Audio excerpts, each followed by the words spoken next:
台湾林冠伟表示，2007年启用的眼眶焚化炉，当时本社处理费一栋才1500块，不过现在已经起价5、6千块，厂商的利润已经加真多，不过民众甲市府的回馈金却是20档无变，而且若甲城西焚化炉一人一档有12000块的回馈比起来，相当无合理。但经过伊总集群的反映，市府甲厂商洽谈以后，已经答应每一档加回馈600万，预计眼眶有6里3万里民，明年6月开始会当加领200块，一人总回馈伫500到1200块不等。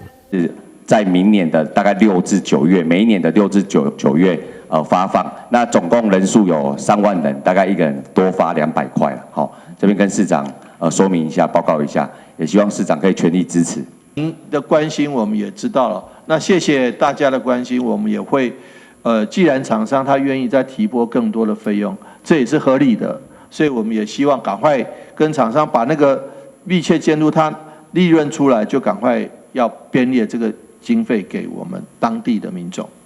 台湾除了替里民争取回馈金的公平性，另外，伊认为无符合公平正义的，也有国关市教师文康活动费，行政院已经公告114年度每一人一档编列3000块，不过台南则只有1000块。